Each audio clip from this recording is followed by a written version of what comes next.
Why don't you do right like some other man do?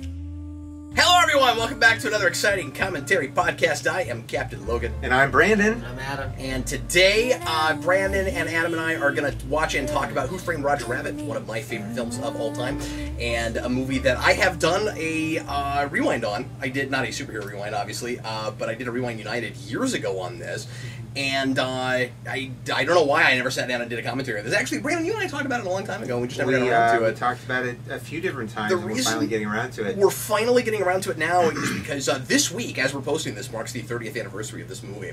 Yay! And which is kind of exciting, and also makes me feel old. And it's gonna be a lot of fun to watch and talk about. Now, I grew up with this movie, watched it a bazillion times. I'm sure Brandon had similar experiences. Not a bazillion times, but about half a bazillion.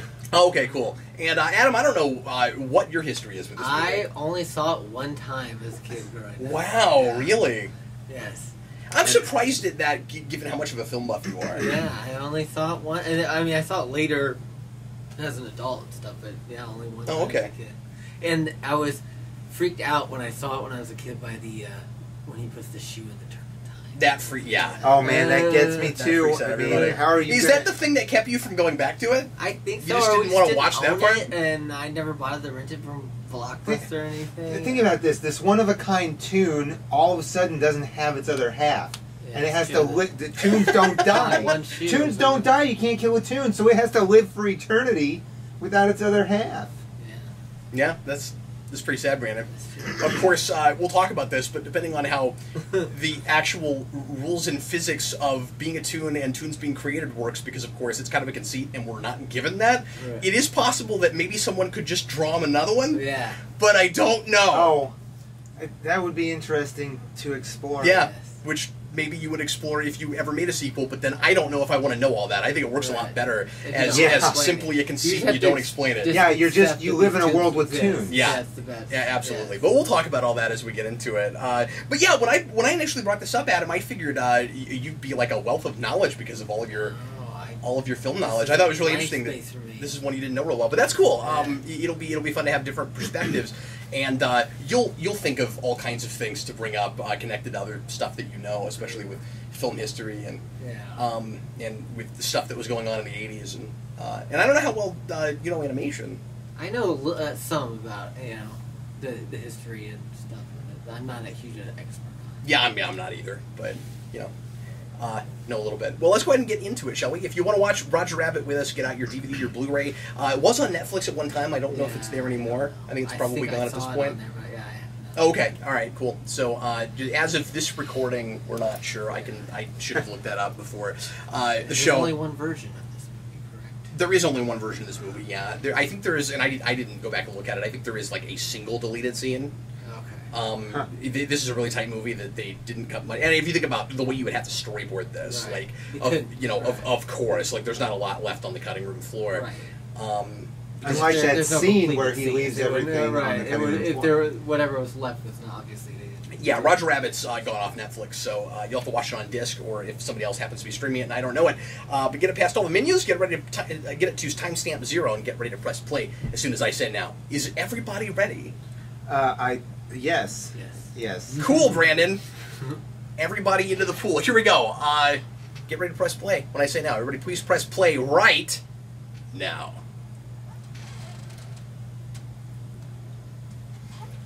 I've got a lot of really early memories of this movie, and kind of surreal memories because this is one of those things that I probably saw like bits and pieces of a lot, and didn't really know what exactly I was looking at. So I had a lot of memories of characters on screen together that don't belong together, Right. and was like, what is that?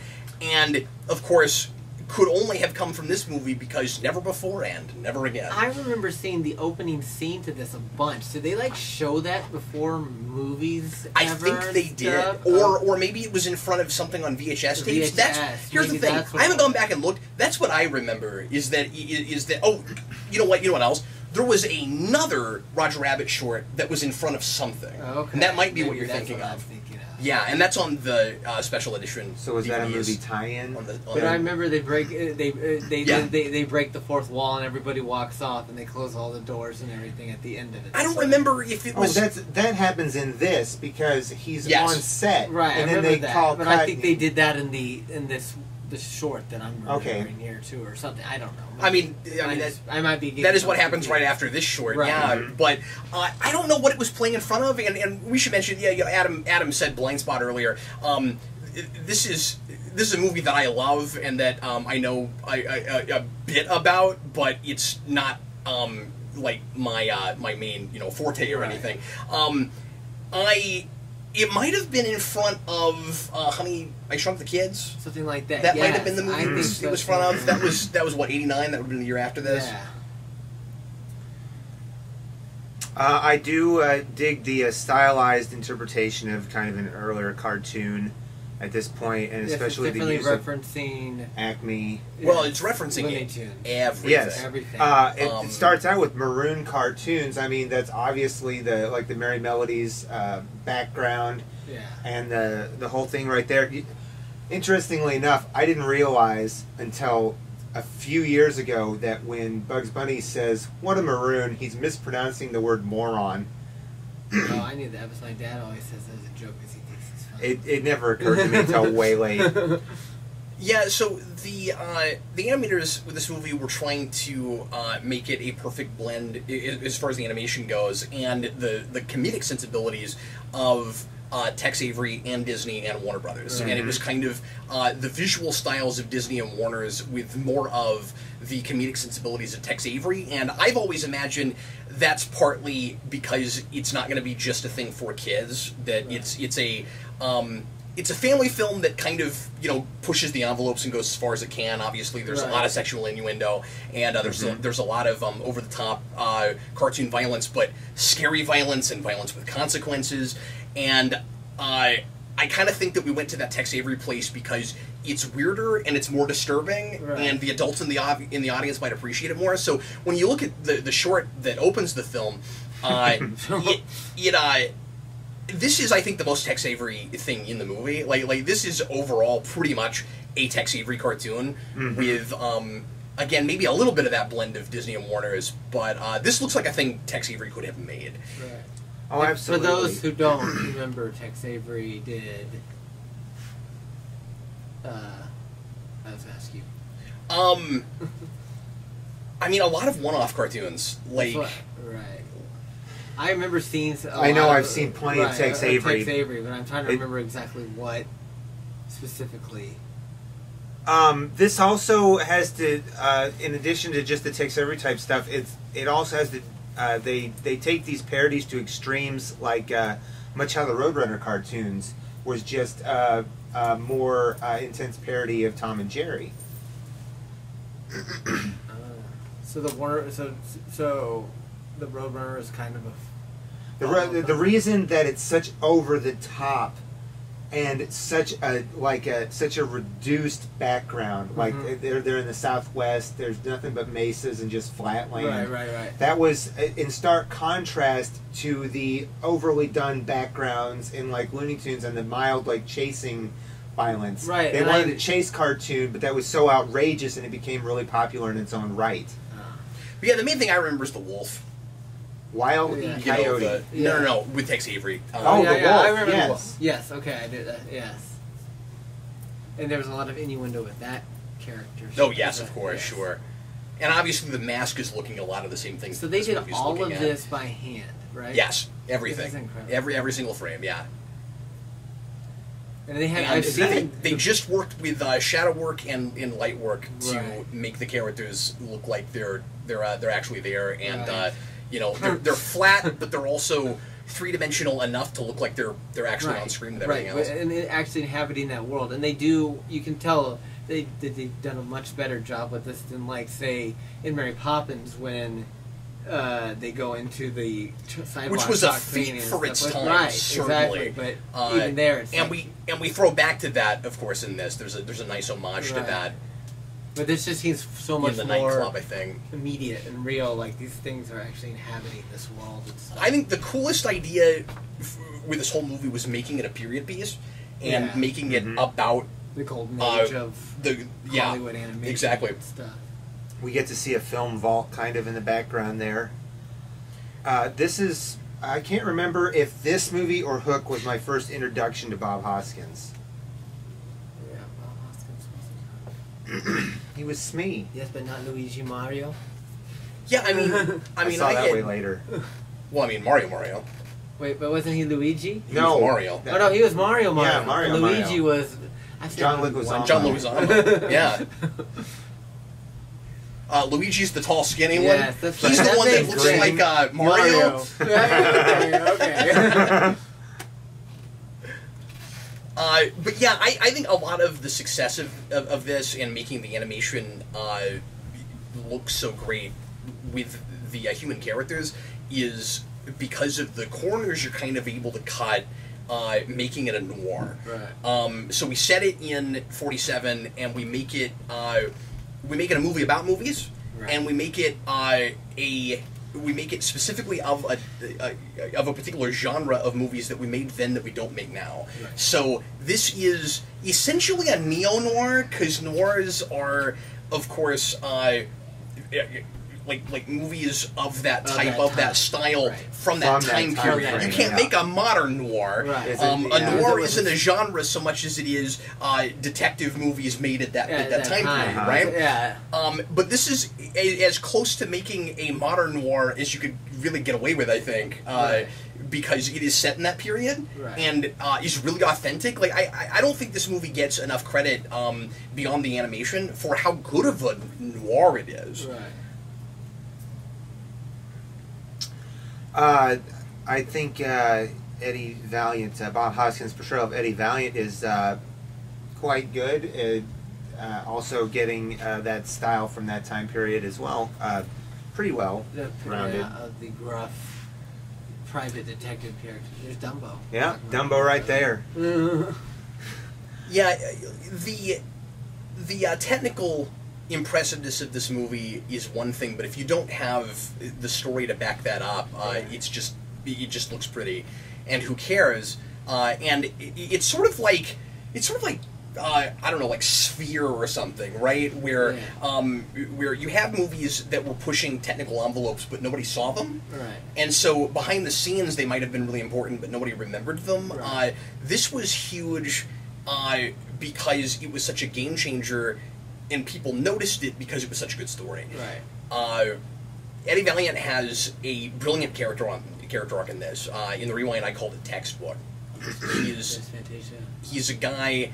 And like all the references and things are really fun, but it's grounded inside of a really character-driven story about a guy who could very easily end up not being sympathetic at all. And I mean, he's essentially a sympathetic racist, right? Like, he's this guy who hates Toons, but we understand why he's a bigot. Right. And he's got kind of that. He has some motivation, somewhat, at least in that.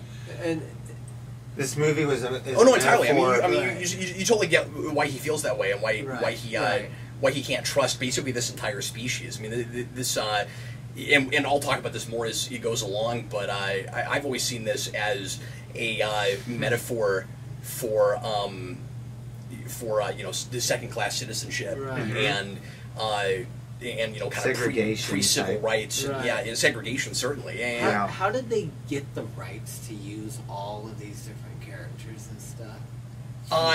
It was. Yeah, honestly, it seems like just these companies loved the script and all decided to play ball. Oh, okay. So It's been a while since I looked into that. I think some held out longer than others. It just all came together. I mean, obviously the movie is distributed by Disney, so you've got all of Disney already, and then it's just a matter of getting Warner's and anybody else to play ball. I love this line.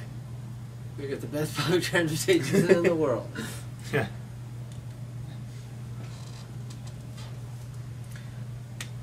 Like Back to the Future, this movie has and of course this is Zemeckis, this movie has a really good sense of continuity and it feels like a real lived-in world, and it's heightened in the way that Back to the Future is, where and of course that was an alternate present, right, as opposed to a period piece. But both of them don't really look like the world we live in. They're movie worlds, and they know it, and they embrace that, and they have their own internal logics. And so you've got a lot of memorable signage and locations and things that you can latch onto. And so, like, we established Cloverleaf early on. That's going to be very important throughout the film. For instance, there we are. For Trolley Company. It's just, like I said, kind of textbook movie making and storytelling. I said cutting corners earlier. It's easier to put the Toons on screen when there's a lot of shadow work, but when they're in broad daylight, they do look just as good. Oh, they look absolutely great, especially when you see Dumbo from the outside. It's one thing to have him behind a window, but then from the outside, he's seamless.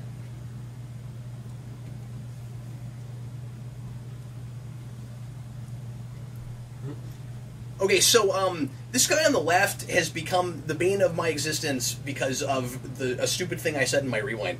Yeah.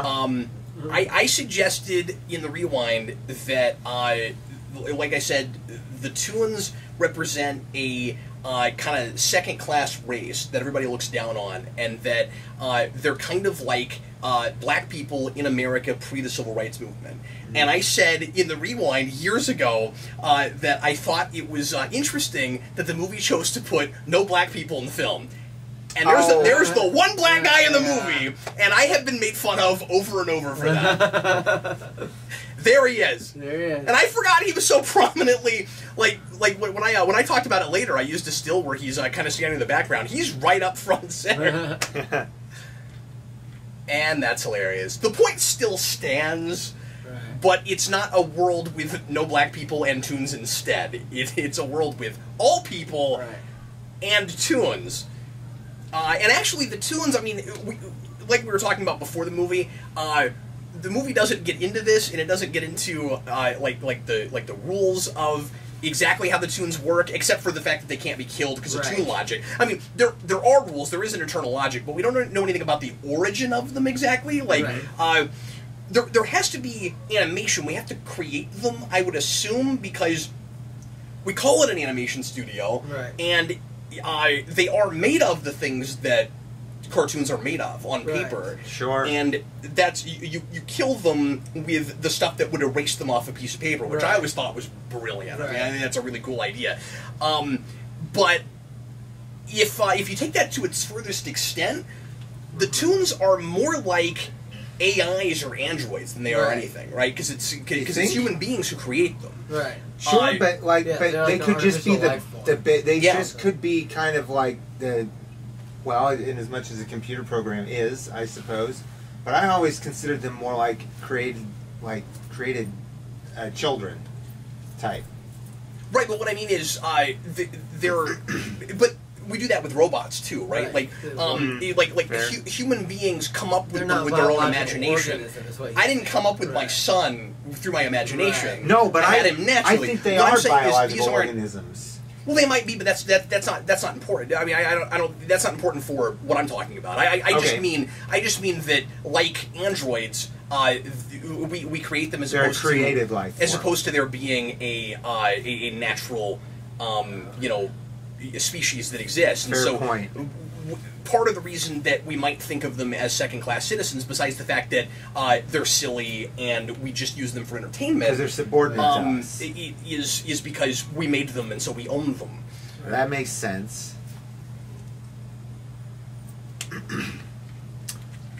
He's approaching this club. This is where he wants to meet. I don't know the character's name. Betty Boop. Well, he does meet Betty Boop. One of my favorite lines in this movie. Well, yeah, he's not looking for her right now, but No, but one of my favorite lines in this movie is where he goes, "And I mean ice." And then they bring him rocks anyway. Yeah, they bring him rocks anyway. Because the Toons are, and this is another way in which they're sort of like androids. They exist for a specific purpose. Mm-hmm. And they like achieving that purpose. And it's not the sort of thing where it's like, well, they fulfill their you purpose. should throw away what the humans want you to do so that you can go off and be your own person. The Toons are naturally interested in entertaining. Like that's what they're built for. That's what they naturally like. You can philosophize about why exactly that is if we had more information, because it is a conceit. But at the end of the day, they just exist. And kind of like Acme, they exist. And that's who you're talking about earlier, who was coming to meet with Acme. They exist just to make people laugh.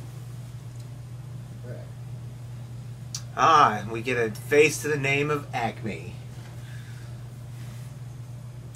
And he's just as tuned as the rest of them.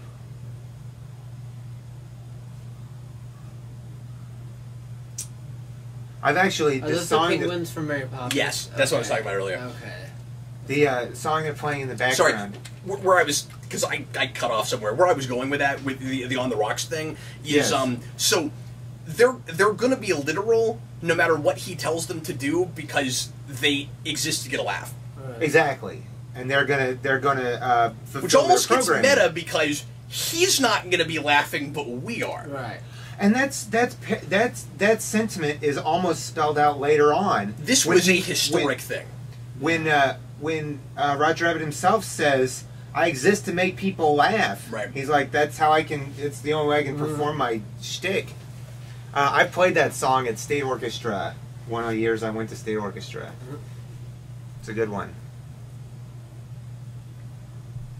And I think it's interesting that the kind of bigotry thing, the sort of X-Men idea, is very much in the background. Like more in the foreground with Doom, sort of, except you'd think that maybe what he's most on about is not wanting to be subordinated by human beings, but he never really gets into that motivation. He pretends to be a human, and he tries to kind of take over and change the culture. And there's some really interesting social commentary about rampant consumerism with Judge Doom. But I don't think he ever comes right out and says, "I don't want to just make people laugh. I don't like that. That's all I'm allowed to do." Right. And he might have like a little bit of a point if we let him go there, but we kind of just allow him to be a psychotic cartoon. And there's interesting things there too, because it suggests that everyone is not the same, even in this race of characters that seem to exist for just this purpose. Right. Who's Jessica Rabbit? So what cartoon is she based off a cartoon character? Well, I mean, none of the original characters are straight up based on one character. Right. But I mean, who was her influences? I guess Betty Boop somewhat, but yeah, I forget now. A lot of like kind of 50s pinup girls and stuff like that. Like less animation and more magazines and stuff. Okay. If memory serves. Okay. I find it interesting how Eddie Valiant assumes that she's a rabbit. First off, it means he knows little or nothing about the other side of things, much as as bigoted as he is towards everything.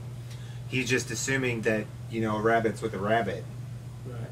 Well, but also because her name is Jessica Rabbit. Right. Certainly. And that it's a really fun reveal. Right. Because you would expect that. But she just took his name because they're married. Indeed. We were talking earlier about innuendo. I love... this movie has the same thing, once again, that Back to the Future does, that it's got all this... these really adult, off-color ideas that it handles in the most classy way possible, and that almost makes them feel more risque if you know what you're looking at, right? Like, certainly as an adult, it takes on a whole new meaning. There's this entire other layer. And that's another thing that helps movies like this survive through time. Yeah, no, I agree with that. We mentioned that this was Robert Zemeckis. It's also Amblin Entertainment. What studio did they film this on? I know it's Touchstone's Pictures, but I don't know the studio. It wasn't Universal a lot, was it? I thought it was, but if it was, that would explain. That would be the same backlot as everything else, because this sits between, as we mentioned off camera earlier, this sits between Back to the Future Part 1 and Part 2. Yeah. And it's basically the same host of characters creating this movie. Yeah, and crazy to consider that he made 2 Back to the Future movies back to back with this sandwich in the middle, because of how long this took to make and how grueling and nigh impossible it was. In some of the back matter on the DVD, I forget if it was the animation head or Zemeckis or who said it, but somebody says this movie was never really greenlit. It was constantly on the verge of getting shut down. Really? How do you do that at this point in time? How do you get a tune to throw you? That's some great...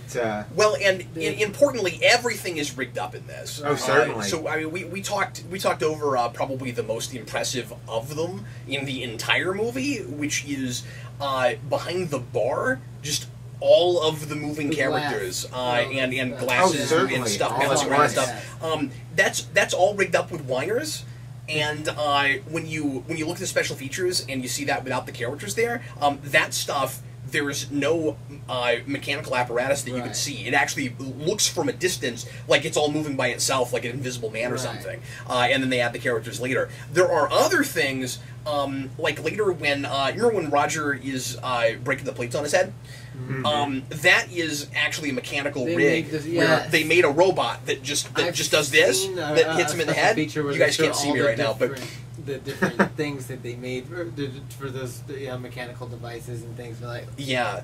So, Brandon, to answer your question, yes, sir.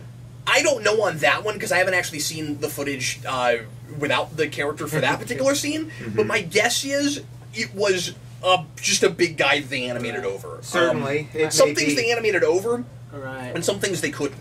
Speaking of the innuendos, though, or it was easier not to. This is like one of the biggest innuendos that just happened. This the whole is funny. This is ring. almost an homage when he was like going on the blinds and stuff to the opening scene of another neo-noir, Chinatown. Yes, where they're call. He gives him. I haven't seen it in a long time. That's a wonderful film. Pictures of the guy and his wife.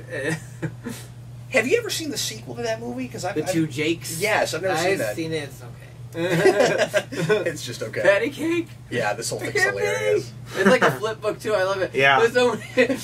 Well, another thing about animation, flip book style. The apple of my eye. Absolutely. Yeah, it's such a love letter just to classic animation. It never occurred to me that one scene had been such an innuendo till much later, where he's saying patty cake, but I never noticed that Jessica Rabbit is actually moaning over that, and it's just a whole nother illusionatory thing. Well, he can't hold his liquor. And this is one of the most classic things in the movie, I think, with the whistle, the steam whistle. Yeah, you got to have that. Oh, but I love this because you get kind of the other side of cartoons. Like, were they to actually be real? If you mixed human beings with cartoon physics, they would freak us the heck out. Right. Oh, yes, they would. This kind of thing would be absolutely horrifying. Right. And it's like living with space aliens. Right. Yeah, totally. So almost all of the glass in there broke. Yeah. But the windows... They did that all practically, yeah. Yeah. But, you can sympathize with human beings that don't know what to do with Toons or are kind of scared of them or just can't live with them because... And I mean, like, it's not their fault, but they're just almost not compatible, and like that's kind of why they have to live off in their own town that's totally separated. And you think of even in these scenes, I think because we're dealing with a bigoted guy, like we suggested earlier. That's great. That's a brilliant practical effect. That is so Toon go through the wall type of thing. Just. But I love that the regular things behave like that too, because it's a Toon doing it. Yes. Even though that's like a normal... It's a normal window. Real world window. Right, it's Toon physics. No, that's a really good because point. the Toon Yeah. interacted with it. Yeah, Well, and that's a line they walk really well, where you have a lot of Toons carrying around real world artifacts, and so like the real things have to act like real things, but the Toons do Toon physics things with them, and they've thought all this out. When Eddie's riding in the cab and the cab raises up real high, Eddie goes with it. Yeah. That would be the reverse of what I just said, but yeah. Well, no, the Toons do things, and the human characters have to go along with it. That's the same thing. Does he have is that a Murphy bed? Yes. It looks like file cabinets on the front side. I like how his office is also his. And I like that he's kept house. his brother's desk. Mm-hmm. So did his brother live there too, or did he just move in That's after? a good point. I don't know. I guess they are roommates, maybe. I don't know. Maybe the. Well, I mean, the they ran their roommate practice detective. together. Yeah. It appears though that this was his place of practice, but simultaneously. Yeah, I mean, I his think residence. he just lived where he worked. Yeah. But yeah, this blend of tone is a really hard thing to pull off, especially when like the thing that I marvel most about with this movie is that we didn't lose the story in the middle of the technical achievement. Right. How do you tell a story this good while just trying to figure out how in the world you're going to make this happen? Right. Like Zemeckis' whole attitude was, we will shoot, and you guys figure out how to animate over top of it. Right. And like, by the way, this is really smart visual storytelling. Right. Zemeckis is really good at giving us exposition without throwing it in dialogue, Right. and it's like giving the us clear to opening scene of Back spy to the charges. Future when they're going through all of Doc's stuff. That's exactly what this I've is. never and read doesn't those feel- newspaper headlines. It doesn't feel too much like it's planted. And I love that it becomes the time passes This looks too. yes, you're right. It's a timeline, Oh yeah, and indeed it and is. then- that when looks he like wakes- stuff that would be there. Right. And then he it wakes also up, doesn't too, feel or generic. Then we go back and he's drunk, or he's drank the whole bottle. He They drank the started whole with bottle. it, Yeah. So, the time so passed. simultaneously, we got a lot of information about his brother. It didn't feel generic. They seemed like real personal details, and it was a way to show the passage of time. Right. Just masterful storytelling Right. visually. But originally, the animators were like, "Well, are you gonna move the camera? Because usually when you're animating, you wouldn't move the camera. That's gonna make it a lot harder." And he's like, "Figure out how to do it." And he's like, "That's what we need the movie to look like. We need it to be a real movie." With cartoons in it. I love this that next the scene. costumes are they're comical and they're a little parody, but they're not too they're not over the top and stuff like this. The ties they're very short. They're just ties over the and top stuff. enough, They're yeah. enough because it's Well, that's what's interesting is, Yosemite Sam. I mean, I think that helps to give us this contrast while still keeping it light enough that, like I said, just the blend of tone is genius, right? To your point, if this movie wasn't about cartoons and it was just the humans dressing the way they are, we would call it cartooning. Right. Mm-hmm. Exactly. But the fact that we're able to keep the Toons funny and we're laughing at this like a cartoon movie, but also enjoying it as a serious detective piece about this like really tragic protagonist. Right. That is the thing I marvel at the most. Right. Bob Hoskins, I believe, first came to prominence in the BBC serial called Pennies from Heaven, which is an outstanding serial. If you guys, I've never seen that. It's on. You have to get it from DVD from the library or something. But More cartoon physics. This is one of my favorites. And this guy bothered me when I was a kid. Just this facial expression he has. When he puts yeah, that no, down. that's what I was about to Freaks mention. me out. Because they all enjoying seem that way like too tunes much. at some point. Yes. They kind of all seem like tunes at some point. Yeah, or people that wish they could be. Yeah. You know, we don't get they to have come to over live this around side of this. town too often. Yeah. It was a real safe that they dropped. That's But again, it's like anything genre where you blend two unlikely species together. Where if you have detectives investigating, like, again, alien homicides or robot homicides or, you know, whatever it happened to be. Right. The way Jessica Rabbit's hair falls in front of her face reminds me a lot of the hairstyle called peekaboo that was popularized by the actress Veronica Lake. Her hair would go in front of her face like that. So I never realized this, but the guy is supposedly headless under there because his head was smashed by the safe. Right. Yep. I also didn't realize that when he's seeing those pictures right before he gets drunk in his office, I didn't realize. I'm wondering always growing up why he was so happy to see these pictures. They're pictures of his brother and his family, like they were on the film that hadn't been used in forever. Right, so when he developed the role, right, it was in. Yeah, they were on the roll. Enter Christopher Lloyd. Dolores, it was her camera. Yeah, her wasn't it? camera. She mentioned it at the bar. Mm-hmm. He Yeah. borrowed it from her. Right.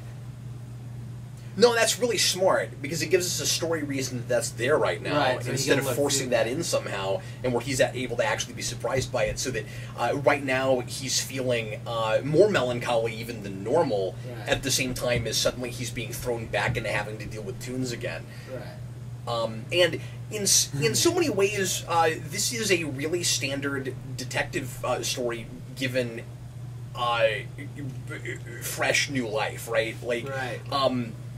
This is all stuff that you've seen before, and then make it new again. Right. We're like it's almost there's almost like a like an outline here that you could hand someone and be like, here's one of like 8 major detective Right. story outlines, right?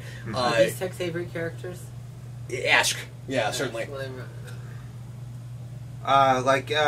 Yeah, Tex Avery so do none Droopy of Dog? importantly, I think so. Importantly, none of the major characters that continue to be prominent throughout the film are pre-existing characters. Right. Like right. they're all made up. Right. This is the part. I hate this part. There it is. Oh my goodness. Christopher Lloyd. And I like that we do this early because it establishes just how far we'll go and how serious we're taking ourselves. Right. Because this is a thing that I mean, like you go to this movie that's a live action film mixed with animation, and you wonder how far will we take it? Like, should we think of it as an animated movie? Does it follow those rules? Right. Are we actually going to let animated characters die? Oh no, we are. Right. And hilariously, this is a couple of years after Transformers already did it. Right. But So Doom found a way to not kill, this, to kill but a let tune. characters die. Well, I mean, Serpentine, that had been benzene. done in like Watership Down and things like that, but that's really Yeah, but things more for more kids. serious. Yeah, so I that's just more I for just kids, noticed right. something about what Cartoon. Doom does. So we assume that because this stuff kills tunes, it's extremely toxic. Right. But he puts a glove on because he's a tune. Right. And we don't know it yet. Mhm. I just noticed that for the first time, and I think it's great. Right. That explains it. Ha! Yeah, Justice. there's a brilliant double reveal at the end of this movie because it kind of plays, and I don't think it really means for this to be a surprise. I say a double reveal. Right. It plays like a reveal at the end when we find out that Doom killed his brother. That's pretty by the numbers, right? Like he's the big bad guy of the piece. We're not going to be surprised that we're going to pay that off at the end. Oh, his brother was killed by Doom. But in that very scene, we also find out that he's been a Toon the whole time. Yeah. Right. And I wonder if anybody saw that coming. You know, when this Oh, first came out. yeah, I mean, I that- grew up with this movie. I lived with this movie, so I don't remember this movie without that reveal. You know, but Mhm. I don't remember. Or I remember when I saw it. I was a little kid, but I don't remember expecting that.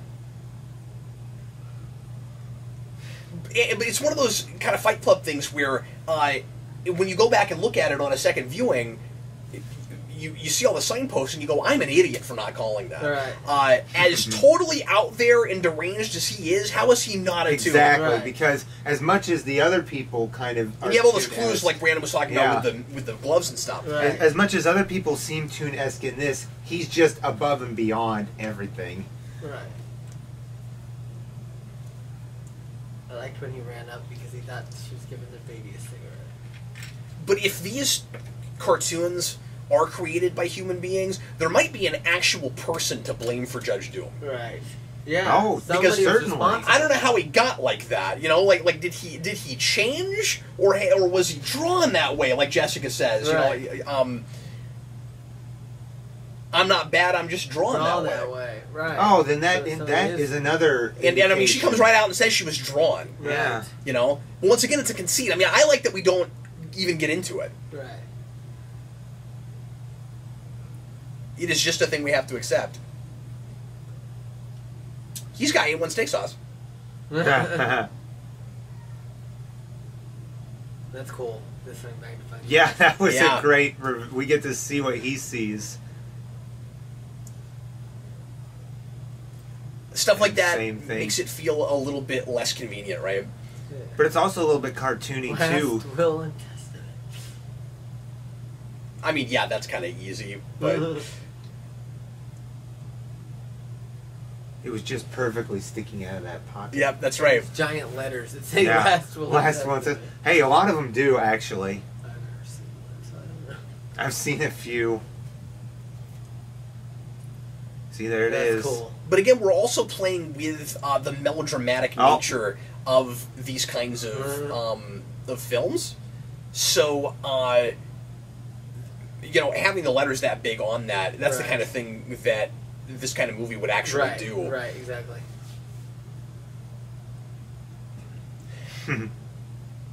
There's Okay. obviously been talk forever about a sequel to this, and I wouldn't even know where you'd begin. Right. I don't even know boy. now about Hoskins what is you- dead, so Sure, and you could do it with some other character, whatever, maybe, but why? I don't know what Why you do would with it you- now.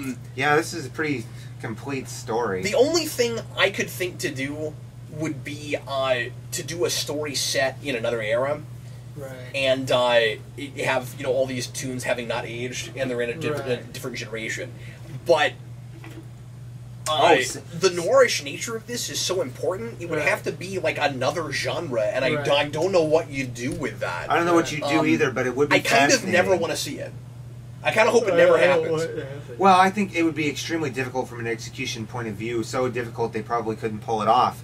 But if they could, it Wouldn't- would be interesting to It see. wouldn't stop a studio from trying. Though That is the only certainly thing true. that's held it back is Zemeckis, I think, who has I think at times has expressed interest in trying it again. I just but I think after Bob Hoskins went, that Right. he didn't want to do it anymore. Mhm.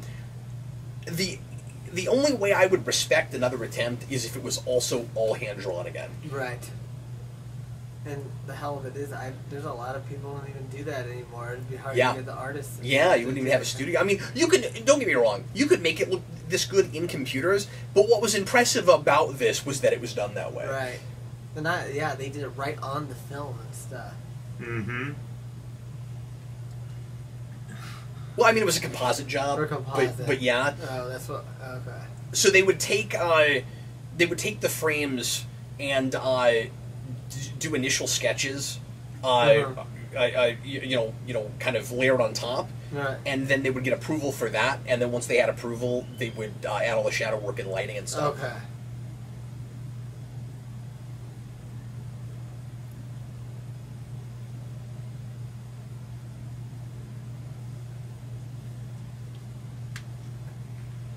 I like how his own fingerprints Mhm. stay on the chair for that scene.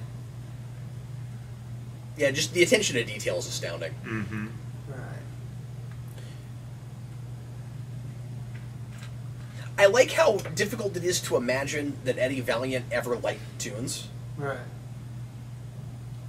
and then you get him out of his shell enough at the end of the movie when he finally kisses Roger Rabbit that you see the glimmer of it, Right. and it's not a character that we do a 180 with. Right. Once he's had his opportunity for change and he's taken it, which is one of my favorite examples of clear taking opportunity for change for a protagonist in anything. We'll get to that a little bit later when he dumps out the whiskey bottle. Right. He's not suddenly a different character after that. Right. So Roger he still has all that baggage. He's still got all that stuff. It remains difficult. He's made growth. It remains difficult for him, yeah. And you can get away with all the strange, unrealistic stuff, even though I still think there's a decent internal logic. Right. You get away with that stuff a lot more when we're believing in the realism of these people as people. Right. So everyone's a human being in this movie, even the Toons.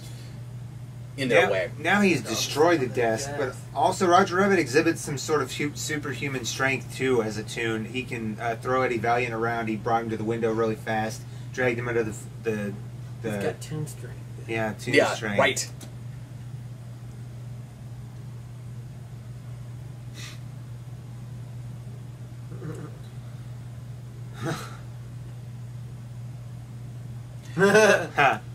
And I love that because we don't know if we can trust Eddie Valiant yet. I want to say that this far into the movie, we still don't totally know whose movie this is. Right. Ultimately, this is a character piece for Eddie Valiant, not for Roger Rabbit. Right. Real good. Roger is the is the supporting character before he's the protagonist. Right. He doesn't actually really have a character arc. He's the guy who refuses to change. Right. It's a buddy cop movie where there's one cop that has to learn something from the other from the other one, and I mean, sort of a buddy cop thing. It's not like Roger Rabbit is actually like an officer of the law. He's the guy's case. Right. And I think a lot of people kind of miss that with this movie, because you think of it as you've got your titular character and he's a cartoon character. Right. Corrugated. Corroborated. Did they do the That's a fun guns running on gag that we do with that. too? Yes, they did, because those are real gun props. Right. Oh, one of my... And you can't, like they're always really careful about that, because if you use Toon guns, they wouldn't actually kill anyone. Right. I assume. That's probably true. I guess. I mean, I guess I don't know what happens if you hit human beings with Toon things. Right. But I'm pretty sure when Doom dropped the piano on his brother's head, it was a real piano. And it was a real safe, too. He's got a drawn bat with a spike in it. So you wonder if that actually does anything. That's true. Good point, yeah. Yeah, actually, what would be the point of that? Well, no. You know what? We're wrong. Because when the guy earlier with the face that freaks me out... tries to hit him with the mallet that comes out. That knocked boxes over, and it would have hit him in the face, and it would have hurt a lot. And you dodged it. Yeah, and we know that they can physically interact with any Toon thing. Mm-hmm. And that'll be that nice payoff at the end when he kisses him on purpose. Here's some innuendo coming up. Once again, just brilliant setting thing off. The thing I meant to say earlier about the innuendo thing, Brandon, I want to say kind of like the whole dating your own mom thing. Okay. In Back to the Future. All right. This has a rabbit married to a human woman, and we just never talk about it. I mean, a Toon human woman. But I mean, like, there's obviously it's bestiality. It's weird. We never they're Toons. Certainly, we just don't even deal with it. It's great. But on the other side of that, if you look at it in the context of segregation, things like that, it might be an interracial relationship as well. Yeah, but they're Toons. But they're both Toons. They are both Toons. They're being Toons. They're all kind of the same species. Yeah, well, and that's partly why you're not supposed to think about it. But I'm just saying that. But Brandon, I bring that up because of like I said earlier, how classy it is about the weird stuff. Oh, of course. About the creepy stuff. If your conceit is that it just exists and you don't really ever and you just never draw attention to it. Talk about it other than the fact that this is part of the story.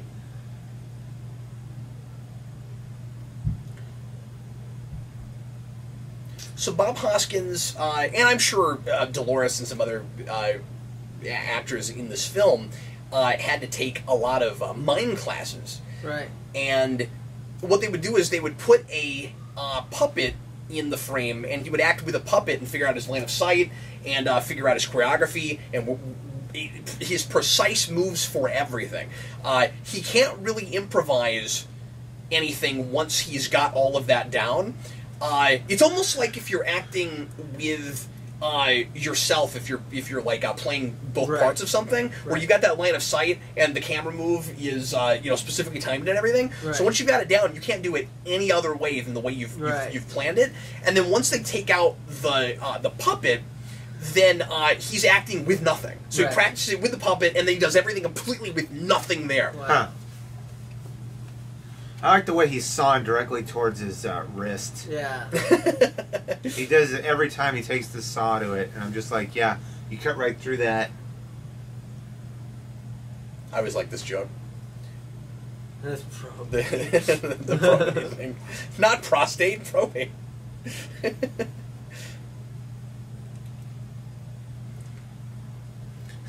Again, a movie that you don't even realize is as much for adults as it is for kids when you're a kid. Okay. It's a pretty good hunch. Brandon, just like with Back to the Future, there were like 100 things when I grew up where I was like, oh, they got that in that movie? Like, I never knew what that meant. Right. Exactly. They do a pretty good job with the shadows in this movie, too. I've noticed them earlier, especially when they had the big monkey around, the big ape. And yeah, I mean, you've got to have that shadow work because of the genre, but also so that it feels more like they're actually... Yeah, that's really cool. That's cool. Look at that. Oh, my God. It's amazing. That's great.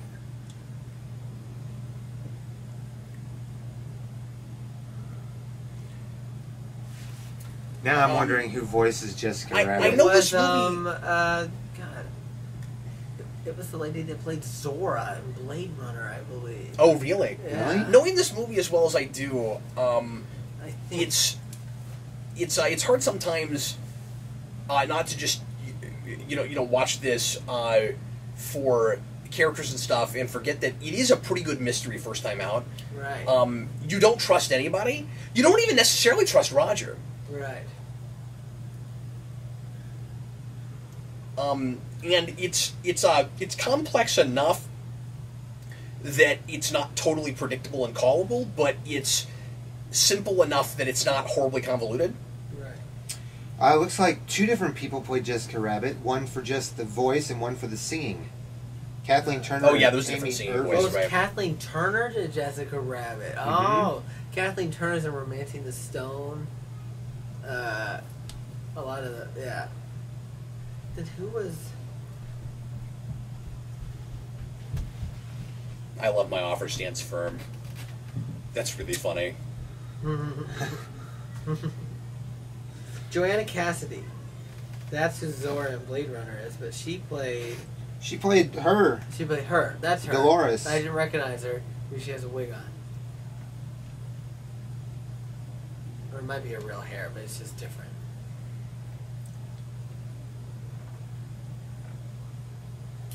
Oh, Mel Blanc voiced his regular Looney Tunes characters in this, but then died the following year. Right. Wow.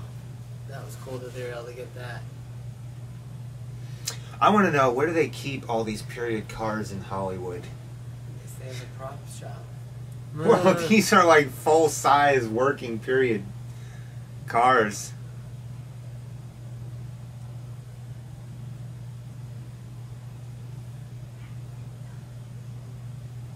So what are they going to do?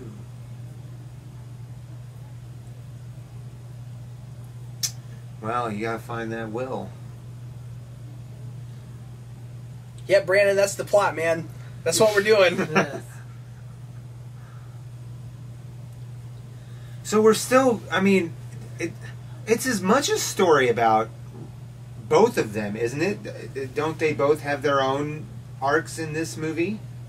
No, not really. I mean, like Roger is just the victim, right?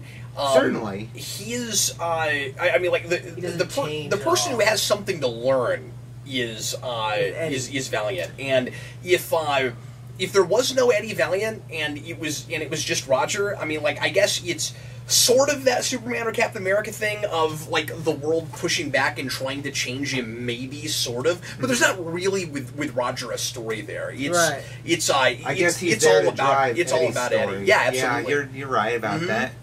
And I'm not saying that he doesn't have dimension and that he's not interesting in his way. We certainly get to feel for him. Yeah. But, from Valiant's perspective. And like I said, that's just really interesting because you don't early on know where you stand with all these characters, and it becomes clearer and clearer as it goes along. Right. And so it's not until, another viewing that it's as clear that this is kind of a singular character piece. Right.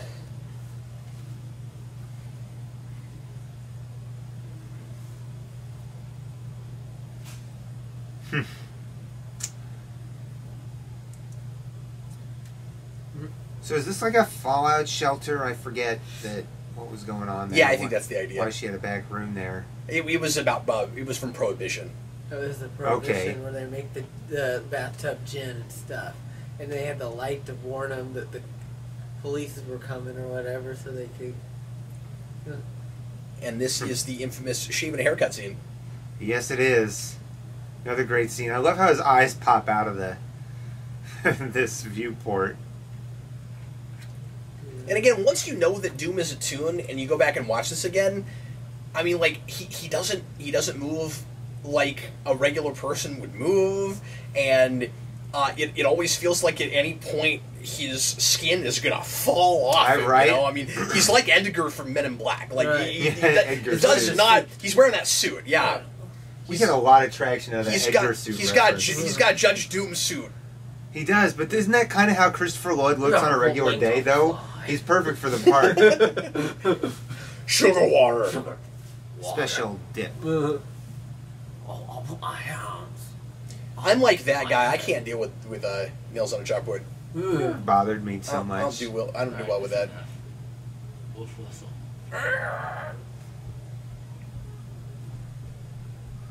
I seen them. You got a lot of endearing characters in this film who seem like lowlifes, and I think on a first viewing for a lot of people, I mean, I guess I can only speak for myself, and I don't remember my first viewing with this movie because I grew up with it. But I imagine people get duped every time with a first time out with each of these characters, where he's gonna ultimately. Yeah, and that's really funny because that's how they're making this movie, right? Right. Like, he's pretending like there's an invisible rabbit. Right. That's how they're making this movie. That's really clever. Really self-aware film in that way. Constantly about all the that it took to make this film. You know, as if the crushed plates weren't enough, he has to see the record before he really knows that Roger's been there.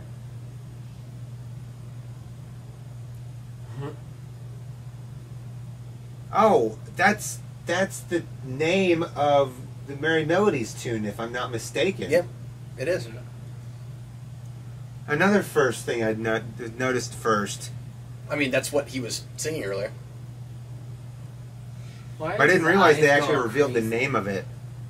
One of their eyes is like, ooh, I don't know what that's supposed to be.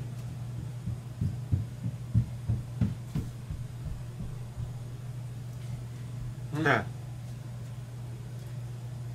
I love that Christopher Lloyd is able to use that dramatic yell he does to be intimidating and sometimes endearing, right? Like when he's Doc Brown, it's not scary. Right. When he's Doom, it's terrifying. Right. It's the exact same voice. And when he's earnest too, because he uses the same voice to yell at Marty at the top of the clock tower. Right. You know what's interesting? I didn't even think about this. The last commentary the three of us did together was Search for Spock. Right. We just talked about Christopher Lloyd. Oh, we're always talking about Christopher Lloyd. Yep. And he yelled like that on Taxi, too, sometimes. Ah, there's a show. So you have Toon physics, but you also have Toon psychology. Yeah. These things that a Toon just cannot resist, again, as if it were programming. Yeah. Like I said, I think there are a lot of parallels to be made between Toons and androids in this. So I never how noticed that has was a he skull learned on top. to resist shaving to haircut if he's a Toon? Maybe it's sort of like nails on a chalkboard, like he was doing earlier, where if you're the one doing it, it doesn't bother you. Right. Like nobody else is doing it to him. Certainly. Like he's the one doing it right now. You know, Right. it's like people that get car sick tend to not get car sick when they're driving, but if they're in the passenger seat, they get car sick. Mm. No, this dip thing was just mortifying when I was a kid. Right. My favorite cartoon and it's so, physic. And like I said, it's so super clever because of what the stuff is made of. Society doesn't seem to have a problem that he's summarily executing these tunes either. They look the other way. Well, It's because of about corruption. Yeah. It's because of how much of a foothold he seems to have, I think. he has a lot of a foothold, but also at the same time, they talk about how Toons do this all the time. So now there's some justice against Toons. Maybe they're kind of wanting to take a step back and just be like, What do you mean Toons are doing this all the time? When Eddie goes to the warehouse with his buddy, he's like, just like a Toon to drop a safe on a guy's head. Like they're killing people. Yeah, but I don't think that's I I don't think that's a thing that's really happened outside of Eddie's brother, though. I mean, I think they just mean like if a Toon was gonna kill someone, that's how they would do it. I don't think. Oh, I guess it's I don't think he means a bunch of people have been killed by Toons. It's probably true. No, I think it's just intimidation, you know, and I think it's also this kind of group mentality of, well, at least it's not us. You know what I mean? Like he's this really scary guy. Pulls He her has down by her shirt. He has authority, and he's not after them, so they leave well enough alone. Okay, so here's an instance where Judge Doom is affected by the Toon stuff going on. One of my favorite Toon physics in this movie is when the weasels die and their spirit decides to come out, because we didn't see spirits from any of the other Toon, the other Toon that Think died. about these table breaks. Right. Like what that would have been like to rig up. Crazy. Well, he doesn't want to get that on him. Nope. But yeah, Brandon, I'm with you. I like the souls coming out of the body thing. That's again a big 40s cartoon thing that Warner's did a lot. You get a lily, a death lily, and then you spirit. Yeah, and since they're basically immortal, I don't know if it means that they're in that form forever, or if they could just like come back at some point, like their normal selves. Right. I don't know. I don't know. So this is where we really up the ante, right? Like we're kind of thinking about this like a ride as much as a film, even though the story is brilliant. So we keep escalating the difficulty, right, with the with putting cartoon stuff on screen with humans. So we're about halfway into the film, maybe less than halfway, and we're gonna put human beings inside of a cartoon car. right, Yeah. Look how well it's done. And like we trust it now. right. You know, like we've seen all these really impressive things. I mean, I say they're escalating. It goes back and forth. You know, you have the more subtle things that you might not even notice, and then you get into the nightclub and you're like, holy crap! Look at all these cartoons everywhere. How are they doing that? But then this is just a whole other level. Oh, certainly. Right. And I think is one of the most technically impressive sequences in anything. Oh, let's also notice the fact that we have a human in a Toon car followed by a real car full of Toons. Yes. Yeah. Nice juxtaposition. And I would go as far as to say, I mean, like this movie is so timeless and it still looks great. And you go back and there's no seam showing. I would go as far as to say I don't think you could make it look any better with computers. And you certainly couldn't make it look like what it wants to be as well with computers. It needs to be hand drawn. Right. Yeah, there's no way I would go for this in any sort of digital animation. Well, I mean, if you made it look good and I couldn't tell, like that's great, you know, cool. But I like that there's grit to it also. Like it looks like it's really there, but at the same time, like with anything hand drawn, you can still see like fuzz and smudges and stuff sometimes. Right. And that would be a thing that if you wanted to be authentic, you would need, and you would almost have to manufacture if you did it digitally. Right. That Toon car was even glinting in the sunlight just now. Yep. That's great.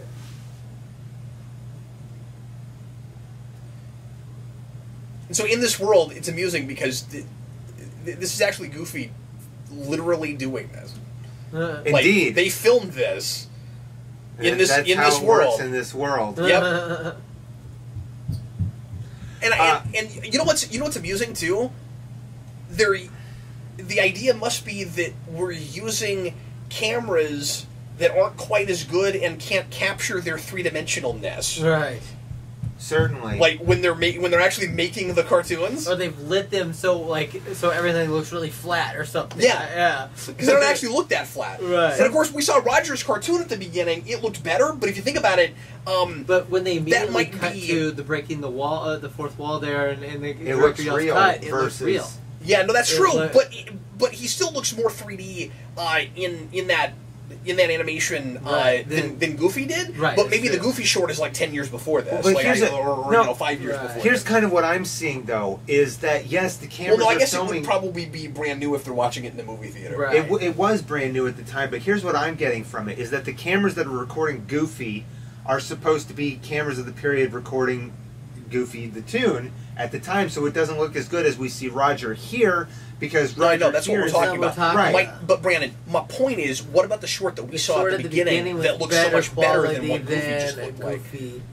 Like we're actually watching the cartoon. I think it's That's what I'm different talking animation style, is what it probably amounts to. Honestly, I would argue that maybe it looks a little bit too good.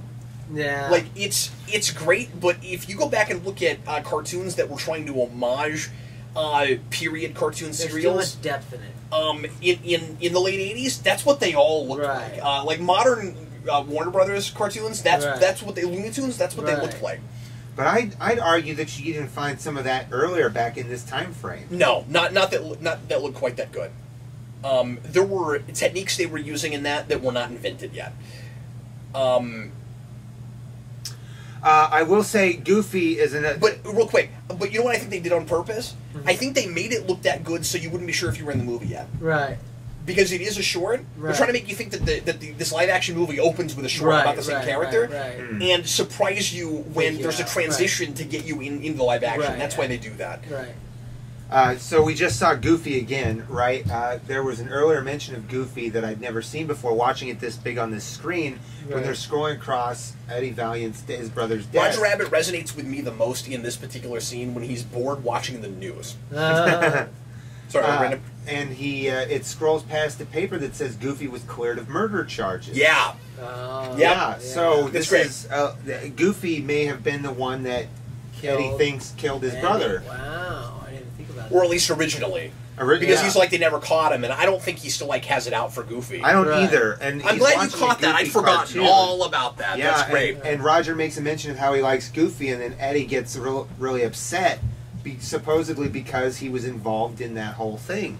Right. Whether or not he was guilty or I not. think these two are really good together, and she really gets what love interests were like in these kinds of movies in the 40s. Right. Like, she's going back and doing that, and she's giving precisely that kind of Right. performance.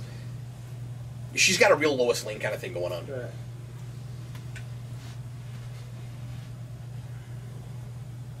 There's the Cloverleaf thing they're talking about Yeah. on the news there.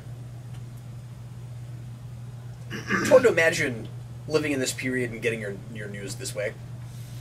And when you see these things in movies, these Right. newsreels, they always feel like propaganda, no matter what they Right. are. And I think, most of the people back then probably got their news from the paper and the radio, and that was just like a Well, thing where they they wanted did. to be able to They see. did that. They was- had yeah, it was- newsreels at the it was movies. just so they to could have- see it. Right, I know. I'm saying that it was more like a novelty so they could see the events that were being He's saying talked that wasn't the about. primary way people were getting Because their it news, took which a of- long time for which them of to course. make those and distribute them all to the theaters. Yeah, I mean, everybody's reading the paper every morning. Yeah.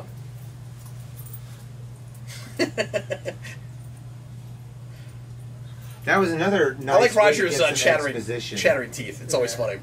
another nice way to get exposition within the time frame is to just have a news board with the theater they're at. Yeah. So he's gonna and we did that in Wars all the time. He's gonna get knocked out here by Jessica, and we're supposed to still wonder if she's in on the conspiracy. Mm-hmm. And again, I just think the movie does a really good job of keeping you guessing all the way through. And it's a Toon pan too, if I'm not mistaken. I think that is a Toon pan, yeah.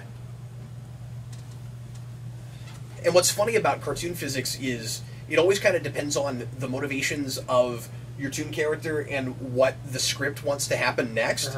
So he would get knocked out if it was a cartoon because she wanted him to get knocked out, but if it was like Wile E. Coyote or something, she might not get he might not get knocked out. You know what I mean? Huh. There is an ingenious torture device in this scene. The movie projector. When he gets his tie in the in the film roller. In the film roller, yeah. It's great.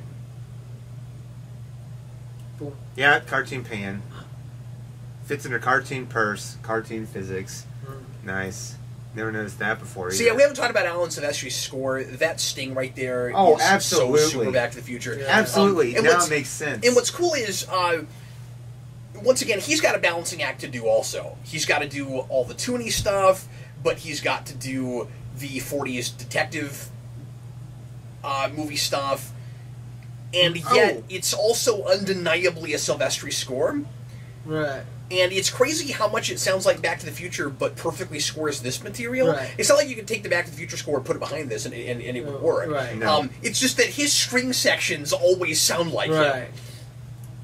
Did this movie also use a full orchestra? Yeah. Back to the Future did, certainly. Yeah, it did. And, and jazz band. And something they did that's really cool is anytime you get a score behind Jessica Rabbit, it's always improvised. He didn't write any of Jessica Rabbit's score. Yeah, it's always the band. It's always just the band watching the footage and making something up.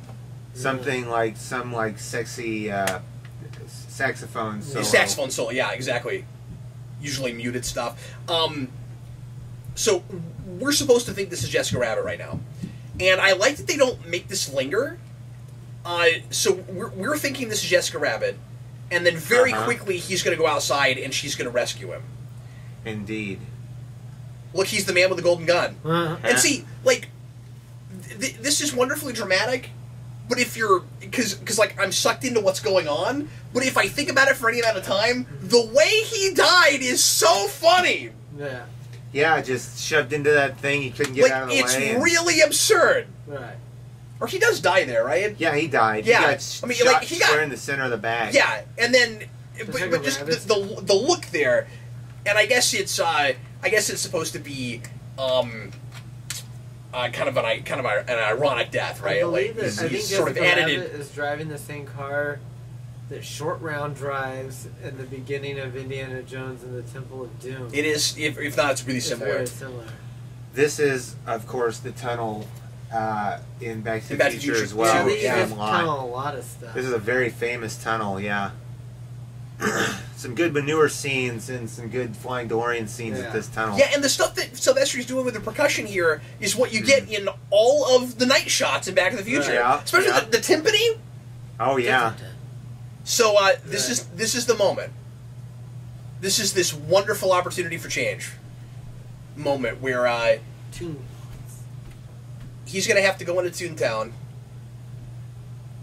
It's a great revolver. He's being reminded that he used to be friends with these guys. That Toons were his friends. Right. And this,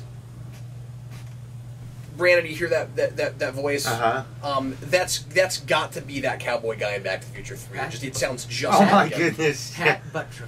That actor's name. How do you know that? Why do you know that? He used to be on that show, Petticoat Junction. That's it. Oh, is that who that is? I believe. Run for fun? What the hell kind of fun is that? Yeah, it does sound just like him. That's got to be. Okay, here it is. Here it is. This is a really important moment. Yeah. And that's the turn. Yeah, where he decides he doesn't need the crutch anymore. That's right. And that's what's going to allow him to actually go into Toontown. Yeah. And, like, he's still got a long way to go. I don't mean that, like, he's now a completely changed man. No, but that's the turning point. But that's, yeah, exactly. But that's the big turning point. This is one of my Anybody who is still favorite confused scene about what I changes. mean when I say opportunity for change, look no further. This is one of my favorite scene there it changes. is. Yeah, it's amazing. He rolled over that thing. Now, I don't know what the set looked like here.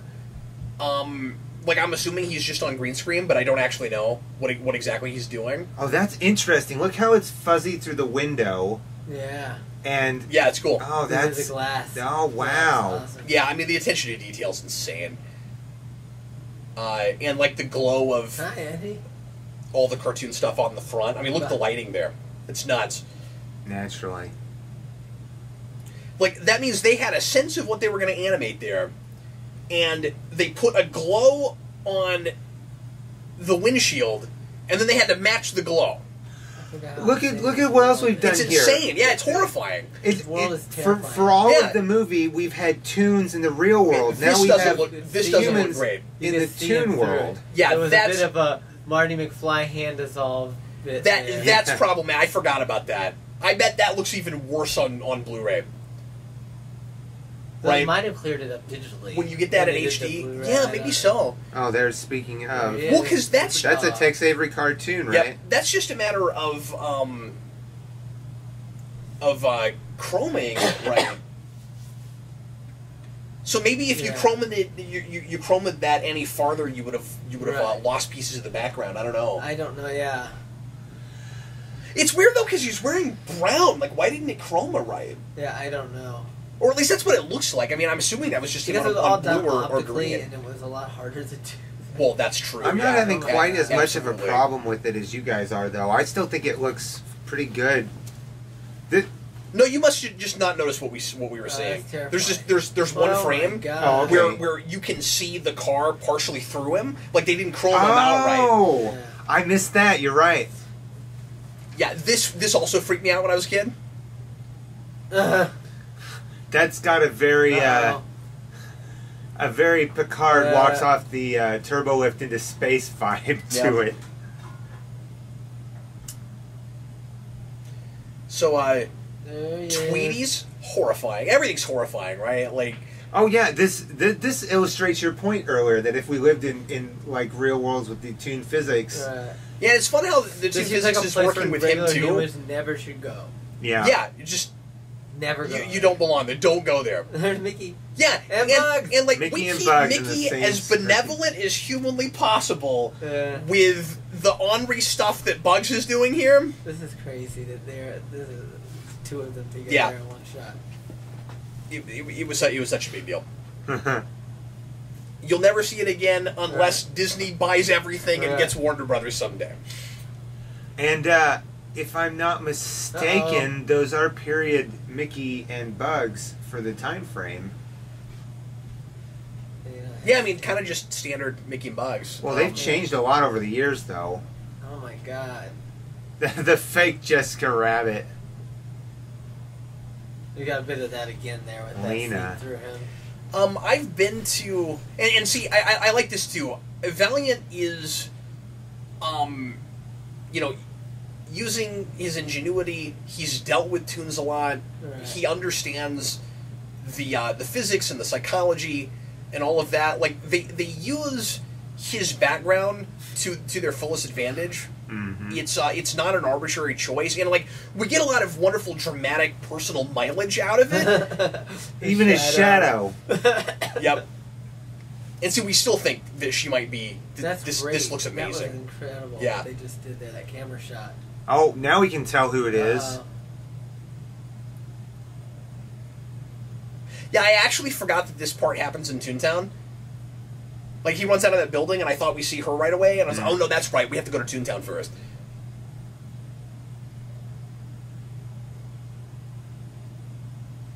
Now you don't. After you told me this was Kathleen Turner, I like. Oh, that's definitely Kathleen Turner.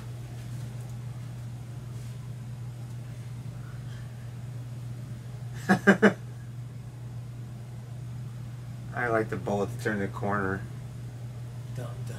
Well, I guess he's not going to get his bullets back. Nope, he dumped his weapon. Oh, that barrel behind him has a face on it. Oh, yeah, it does. Like he could come alive at any moment. Uh-oh. Yeah, again, all this detail in the background is nuts. Just that somebody had to come up with all this insanity. There's a banana peel classic. Oh, interesting that there's a fallen piano behind him. I never noticed that before. Uh-oh. Oh, there was another key that got messed up just there. Well, it's funny because, you know, we've got this kind of fish out of water thing when he comes to Toontown, but we know he used to spend time here. Yeah. He used to be for the Toons. According to what he said earlier, like the Toons are like, when there's a, Roger said, when the Toons in trouble, come to him. Oh, invisible ink. And that's a wonderfully fun payoff. We get the disappearing or reappearing ink. Yeah. Certainly.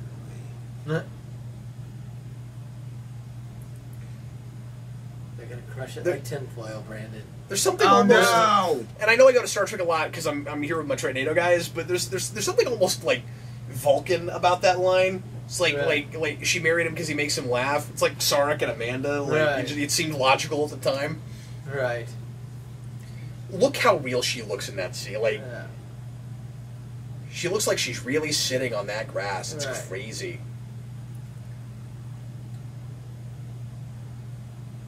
He better be careful where he stands. When he does that move, I mean, that's about the moment that we ought to be going, he must be a Toon. Something else that's interesting is whenever he's walking around, his clothes are always blowing, even though there's no wind. It happens, like, I think even inside buildings? I guess it's not happening right now. Yeah, oh, no, it is! It totally is! It's totally happening. Yeah, we're still doing it. So we're already in the third act. It's a short movie. It has to be. They have so many animated, you know, shots in the shots. I mean, just all over the place. They have so much animation they have to do. Yeah. It's a live action film. They have 100 minutes of animation in this movie. Wow. Every scene's got something, right? But yeah, it's incredibly economical, and you know, every moment counts, every detail counts. I don't know what I would change about this movie, Adam. I just don't know that there's a whole lot that I would even suggest to do different with this. I mean, especially story-wise. So he ran through the turpentine, and got his tires all messed up. His tires are flat. Yep. One might assume. And then the car driving a car is my favorite thing. He turns on his own headlights. It's the best. You never noticed it's so funny. Before. Yeah, I don't know how he's driving it because he doesn't have fingers. Right. Yeah, and what would have been his hands had just been... Just got messed up with the dip. Yeah. It's awesome.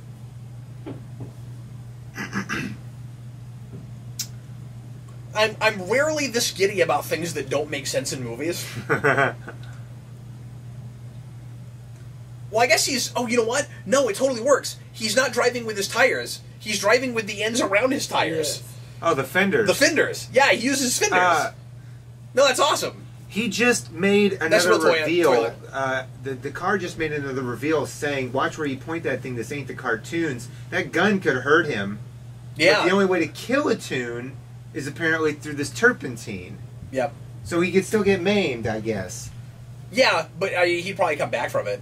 I mean, you have cartoons a lot that seem to be in pain, but that they just come back from it right away. You still wouldn't want to get shot. I assume Roger Rabbit's getting hurt and Goofy was getting hurt in those shorts in this universe. Well, yeah, because he's you know, almost passing out. He's trying to get stars. He can't. I can do stars.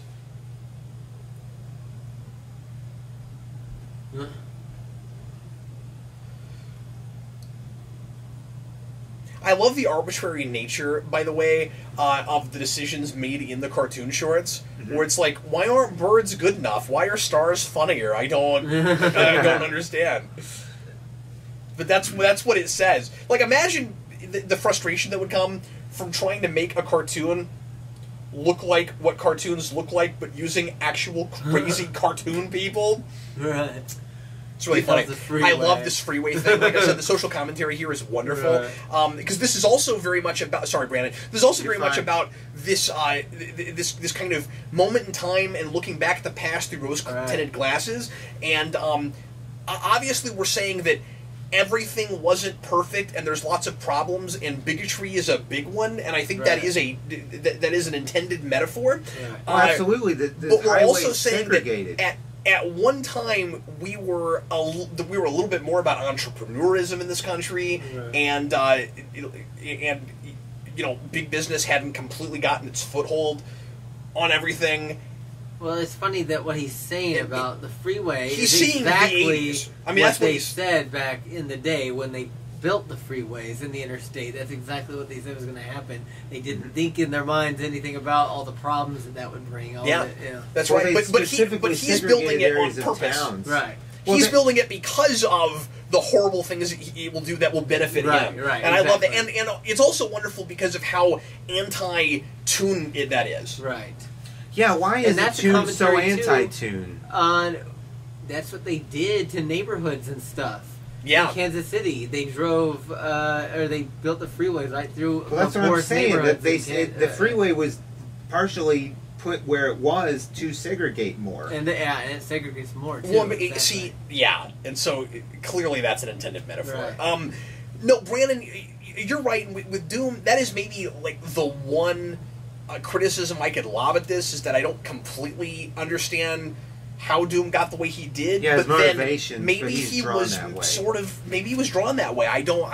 He might totally be know. a foil to Toons, just in general. If he is the one Toon that's trying to get past his Toonness and live in this other world and feels oppressed, that's interesting. Mm-hmm. But I also think his just being evil could be interesting also if he was drawn like that, because it speaks to the nature of Toons, and we can question whether or not they really count as people. And but then we've met and lived with some that clearly should count as people, right? And so it's that gray area question. It's kind of a human condition question, and it's weird. How many science fiction ideas kind of win their way into this not science fiction at all thing, although it's not science fiction, but it does have a wonderfully fun what if question, which is what if cartoons were physical beings, and that is the what if thing we're doing. That doesn't make it science fiction exactly, but it's close. It's more fantasy, or a light fantasy. Or I would even say a really light science fiction.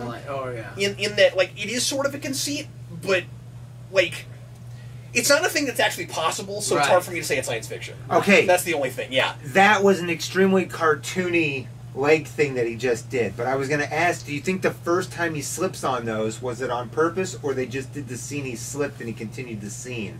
That time it was obviously intentional. But the first time he just slips while he's using his cane. No, I think that's probably on accident, they just kept it. I think so too. I don't know how you fake that kind of move. Right. Oh, and he lost an eye at this point. He loses an eye. And at this point, we should be really suspicious that he might be a Toon, but when you have high stakes like this, sometimes you tend to be worried enough about your protagonist that you're not trying to solve a mystery. Right. You're not thinking as much about, okay, what actually are all the answers. Right. Especially if you don't spend all your time watching and analyzing movies. Right. Can we also mention about how cartoony this whole machine is? I've always loved the vaudeville thing. He just bounced on his rear. Once again, he gets cartoons. He's just hated them forever. Now, this I don't buy. This is ridiculous. That's got to be a stunt double. You don't think that was... Well, obviously, Brandon. But the point I'm making is, this character, even in this world, no way he's doing backflips. Certainly. I mean, I love it. It's funny, but...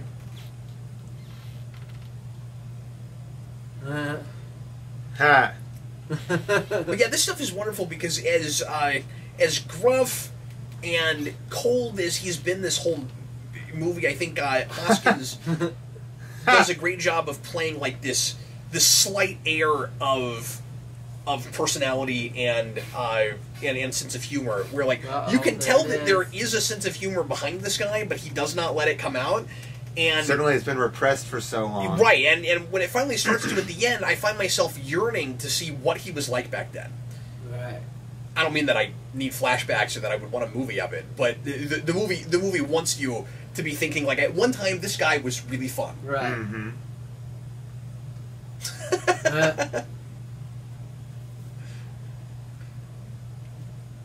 Oh, a ball joke. Oh no! But does his soul go up? Which is hilarious, of course, because we never draw these characters anatomically See, correct. his soul didn't go up when he fell in the love that turpentine. This is such a cartoony machine to kill a Toon. Yep. Shit. This was the most memorable thing about this movie for me when I was a kid. Again, just because the stakes felt really high. Oh, yeah. Yeah. Oh, so even as a ghost, he could interact. The ghosts and stuff, and then the turpentine. When that one Toon went in the turpentine, his ghost didn't come out. Yeah, it shouldn't. Oh, yeah, no. So maybe that's a part of it. Yeah, these Toons are dying with their spirits, but they're still there. That's what I'm saying. They're Toons. they're not dead. Yeah, they're not dead. You're right. You're so right. And there's every reason to assume that, like, tomorrow they'll just be normal again. Until they're erased. Oh, yeah, they might be. That's what I was saying earlier.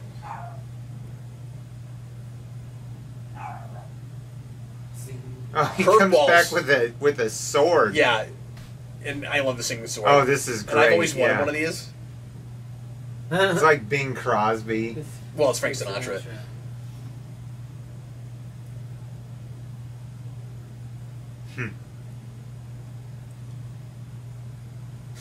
Nice. Oh, even better. Giant magnet. With magnetic lines of force. I don't know why he doesn't just like try to talk to the sword and be like, "Stop singing! I need to use you as a sword. Like, do me a favor and be a sword." Does that sort of precedent? For what we were talking about earlier, he wouldn't be trying to use these actual Toon things if he didn't think he could hurt a person with them. Right. Certainly, yeah. No. So you definitely can hurt a person with those things. Yeah, it's kind of Which means he was actually physically in danger the whole time he was in Toontown. Right. Although I don't know if you take fall damage, if you actually would take fall damage. Right. When you're in I'm talking in video game terms all of a sudden. I think you would. When you're in Toontown. But I think we're supposed to think that you would, yeah. I love this predicament. And the realistic cartoonness of this is great. Because, I mean, like, this is the sadistic side of Toons. Like, he's still... Doom is still acting... It's the hole. It's the dimension hole. Oh. The black hole. But, like, what we're seeing here is, obviously a lot like an actual, again, kind of Tex Avery type cartoon, but with real consequences. Right. Glue. Some sticky glue. That's some Toon style. And we're about to see glue. Christopher Lloyd doing his creepiest performance in anything. Anything, yeah. Where the famous Christopher Reeve goes to the most haunting place. I like that the wall in the back says "keep clear," like that's what they're trying to do. But I really think a lot of audiences probably didn't know what was going on until they got to this moment. Yeah, and now he's getting Toon-like. It's a wonderful reveal. How did they do that? It's really impressive. It is. Once again, that all really freaked me out when I was a kid. There it is. It's just great what this is able to get away with as a family film.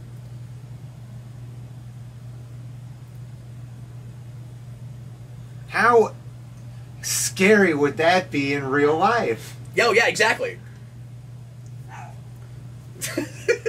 Surprised?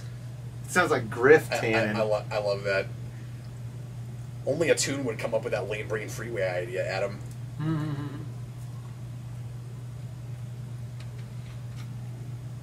More Toon physics, I love it. Look at that! Ha! Oh my gosh. That's hilarious. There it is. And see, this is wild, because now it's a total blend of live action and cartoon. So we've still got Christopher Lloyd on set doing all this. So this is the Toon that killed his brother. Eyes. Yeah. I forgot that. Yeah, that's what I was talking about earlier, Brandon, when I said there's like the double reveal. That's right, that's right. And like that one's not so much of a surprise. Right. Because we only know of one Toon that's killed anyone. That's why I'm saying that's important, Brandon. Like he's been looking for the Toon that killed his brother. And as far as we know, there's not any other Toons that have done that. Right.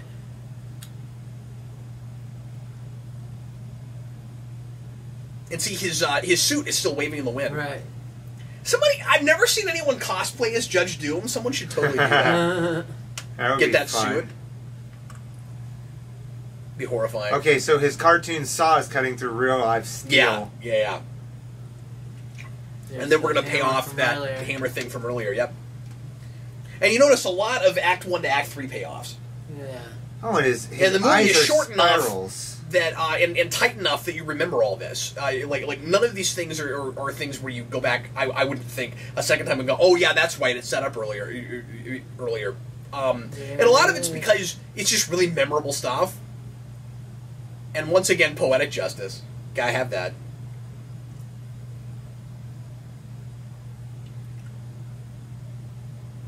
No more fluid level. There's a really creepy, like, paper mache face in the background or something. I don't know what that was, but it's horrifying. Never noticed that before. There's some really scary stuff in this room. Oh, no! Oh, boy. Oh, and something else we didn't talk about. I think I'm remembering this right. Acme spent all his time with Toons, and I think was in Toontown a lot. I don't think they come out and tell us that he lived there, but he was in Toontown a lot, I think. And the stuff he builds in this room makes so much more sense. Right. Certainly. The idea that Acme is a human being and not a Toon is really interesting. Right. Because he's manufacturing Stuff for them. Yeah, but also things that are made of Toon. Right. And then once again, my mind runs away with itself, and I mean, like, this movie really captures your imagination. I start overthinking it, Right. and I go, okay, so does Acme have someone draw these things? Right. And then how do they come into the real world? Right. If I may just if I may just state for the record that was an absolute environmental disaster that just happened to Toontown, because what was remaining below the level in the vat just got sideswiped by a train. That's a good point. Yeah. It was minimal, Brandon. That it'll hold. You know, it was like. I mean, most of it's here certainly, and but getting there's washed still away. But there was still some left. Right. Mm-hmm. I'm sure it will only take out Toons that deserve it, Brandon. I like that the hook is real. The hook is real. The rope is a Toon. Yeah. They wanted something a Toon couldn't get out of. He said specifically earlier. Yeah. So they used a Toon rope. The weasels did. That's weird. I would think it would be harder to get out of a... No, that's not true, because he got out of the handcuffs. Yeah, handcuffs, it doesn't real. See, like... Yeah, the setting up rules and holding to them... Right. This is one of those scripts that I've always been kind of jealous of. His teeth are better. They're not cracked anymore. Oh yeah, he had a broken tooth. He's healed. Was that Elmer Fudd there? Yeah, you'll see everyone in this shot.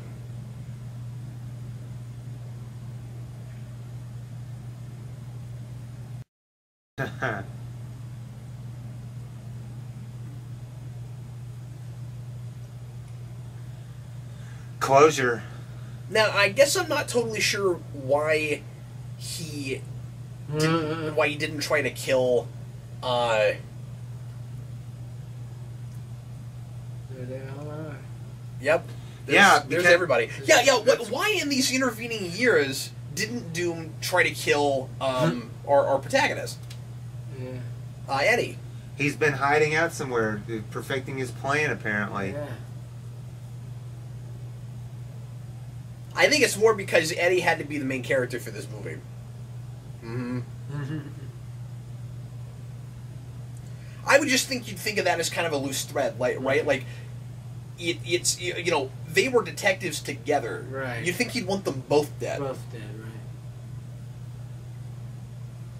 This is great. This disappearing, reappearing ink.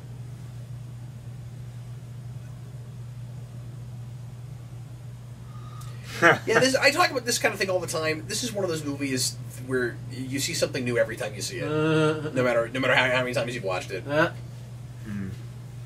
And that shot, it's just everybody. Dumbo's in there. Oh yeah. Yeah. I don't know what that I wonder how clown's many from. different independent cartoons there are in here. Yeah, and I'm sure none of them are made up. I bet they're all from something. All from something. I've never broken that down. He starts to have an appreciation Mickey and again. Bugs are in the forefront there. It's kind of representatives of the two biggest forces. It's so classy. Yeah.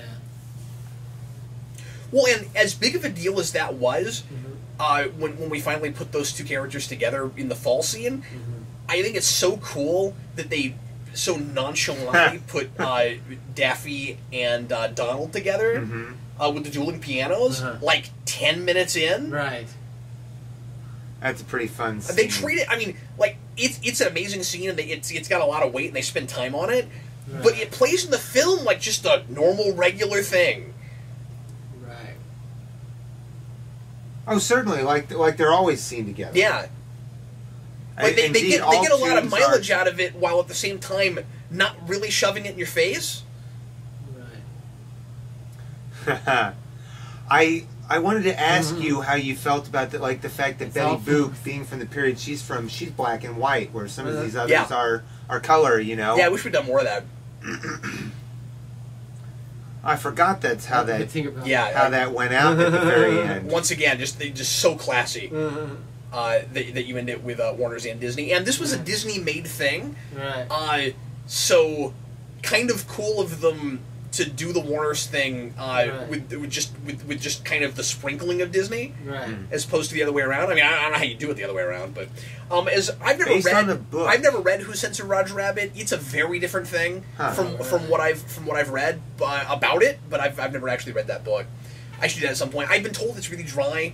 I don't know how much fun that actually is to look at, and it's not in print. I don't think. I looked into it at one point. I couldn't get a copy of it. Right. But it's been a long time since I've looked. So Charles Fleischer on set, and interesting that this is a movie about animation. His last name happens to be Fleischer. But I noticed that. Charles Fleischer on set insisted on wearing a Roger Rabbit costume the entire time. That's bizarre. And just to stay in character. And because even though he was hired basically just to be a voice, he stood in on set a lot and was always voicing, off the side. And he revoices everything in ADR later. Wow. But in the behind the scenes stuff, they show a lot of takes where he's giving a line reading on set. And his line readings are, every time you hear them, spot on exactly what he does in ADR later. Like, he doesn't seem to modulate hardly anything. I think that really was Betty Boop's voice. That lady was still alive. Wow. Oh, nice. That's really cool. You know how I know that? Because in the movie Christmas Vacation, she played the old aunt that was crazy. Wow. At the, I mean, they missed no opportunities with this. yeah. Like, how easy would it have been, for this movie to be a really mediocre story, but kind of a fun tribute to animation? Right. Just incredible that it managed to be both. It's a good time. It speaks to Mr. Zemeckis. Well, I mean, he's been hit or miss since then. Right. Yeah. I think a lot of this was certainly his tenacity in just insisting it could be done, but also, obviously, the people he surrounded himself with.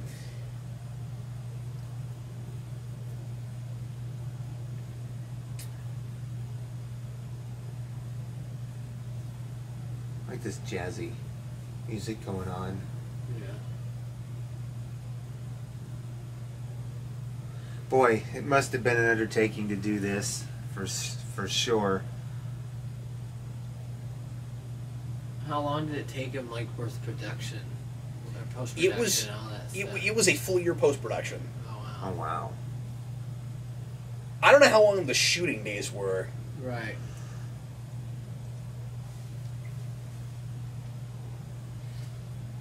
In the very beginning, it looked like the guy who plays Newman on Seinfeld. I think that was the guy who was in charge of the cartoon production at the very beginning. The Roger Rabbit short. Wayne Knight. Is that his name? I don't think that is Wayne Knight, but it looks a lot like him. It looked a lot like him. They said his name on there. Somebody called Joel Silver. Oh. Yeah, Bran and I, at one time I thought that too. Okay. And, but yeah, it's not him. This is the first time I've seen like it this big, this movie. I mean, it could have been Wayne Knight. I'm pretty sure he was working at that point, but...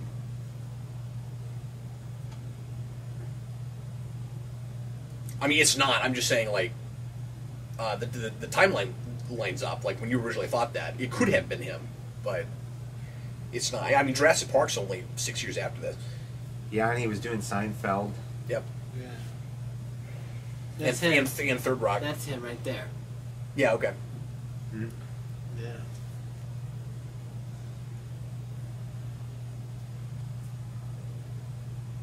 Yeah, Industrial Light and Magic. Optical Special photography effects to it. supervision. Edward Jones. Yeah, this was an ILM thing, which was weird because they didn't have an animation department. Really? Like, yeah, traditional animation. Wow. So they had to just kind of figure it out. Yeah, and they were a lot smaller at that time. Right. No, it's fascinating. I mean, they were able to pull this off, and they weren't even an animation studio. Right. This came out, so... I mean, they got a bunch of real animators, obviously, but... Is it 87 this came out, or 88? 88. 88. Oh, yeah, I guess. And it's weird because you'd think that it would just be a, Disney animation production, but Disney animation at this point was kind of in shambles. Yeah, if memory serves, this was just before Mermaid. Mermaid and the Disney Renaissance and all Yeah. that stuff. This would have been... Was this not the same year? I'd have to look it up. Was this not the same year as Rescuers? No, that came out the year after Little Mermaid, but it was like Rescuers Down Under or the original Rescuers. The original Rescuers came out like 78 or something. No, I was thinking of Down Under. Down Under came out 90. 1990, yeah. And, Rescuers Down Under. and Little Mermaid came out in 89, I believe. No, yeah, you're right. So there was nothing in 88, I'm sure. Because okay, so the thing before that, I think, was probably Oliver and Company, right? Something like that. Or Great Mouse Detective. Little Mermaid That was the other one I was 89. thinking of, yeah. And this, yeah. Rescuers Down Under was the very first one that they had a blend of computer animation and traditional animation. And you could tell. The Rescuers was 1977. Yeah. Yeah, the original. The We original. were Yeah. talking about that, yeah. No, I'm right. Oliver and Company was 88. Yeah. Okay. And Yeah. then the Beauty and the That's one Beast, I've never they seen had all the of. ballroom scene, you can really Yeah, tell. I mean, the way they talk about the special features, it sounded like ILM kind of just like found animators, but the list. I mean, I take this with a grain of salt, but the list on So did Disney Wikipedia acts like Disney Animation actually worked on it also. So I don't know. I didn't think that was the case, but Or what they did. So Disney owns Touchstone, right? Is that the deal? I don't know that. Okay. I would assume so. Because they are the distributors, I guess. Yeah. And then Amblin is Steven Spielberg's production Yeah, Steven company. Spielberg produced this. Yeah, no, it's a weird sticky thing because I don't go back and think of this as a Disney thing, Right. but they distributed it, and there's Toontown is in Disneyland. Right. Right. I've been to that. I'm glad I got to go because I imagine someday that won't be there anymore. Yeah. They'll pull that down at some point. Yeah. They took down Back to the Future to ride. Yeah. Touchstone is American film distribution label of Walt Disney. Okay. Yeah. That's what I thought. Well, folks, that's going to do it for us. Thanks so Yeah. much for listening. Hope you enjoyed it. It was fun watching that with you guys. Yeah, it's fun. Thanks for doing it. Yeah, no problem. one thing you were going to mention that you didn't, I'll bring it up. You were going to mention these menus on this DVD. No, it's not important, but I guess I can. No, I hate old DVD menus from big movies from this period, like early 2000s, mid 2000s, because sometimes, and the worst offender was Harry Potter. You'll really? go in, yeah, but this is a close second from the stuff I have anyway. You'll go back and you'll look for a feature, and you have to hunt around, and it's like a video game. Right. It tries to. And he goes all these cutscene things. Yeah, and it'll take forever, and you have to sit through animations, and then they want to take you through like a tour. Like this is like a tour of all these places in Roger Rabbit, and you have to hunt around and try to guess based on the location of where you think the documentaries and things are. The second disc doesn't do that. The second disc just gives you a list of everything. But here, on the first disc, there is a featurette that I was going to watch today that is on this disc. I still haven't found it. Look at this. I watched other things. Look at the I can't the find cars it. in the shot. They just took a camera Oh out my onto goodness. the street and filmed it. These are all like They're cars modern from the early- cars. from, like, the No, they're early recent. 2000s. Yeah. Well, and they go in the back lot. There's yeah. other places on this where there's like physical people standing there, and the car like almost runs them down, and they run out of the way, and like they filmed all that new. Like I don't know why. Like I guess it's cool that they went above and beyond, but why? Like I just want to watch the movie and look at this. Right. Yeah, well this is like I should have saved that for a rant. Right. Anyway, once again, everybody, thanks a lot for listening. We sure appreciate it, and we are going to be back in the not-too-distant future in a couple weeks with Star Trek IV: The Voyage Home. So look forward to that, and in the meantime, and just a couple years before this. So we're sitting right in the middle of the 80s with everything we're doing right now. But will not be a movie featuring Christopher Lloyd. Anyway, thanks so much for listening. Once again, I was Captain Logan. I'm Brandon. I was that. And we will see you again in a couple weeks.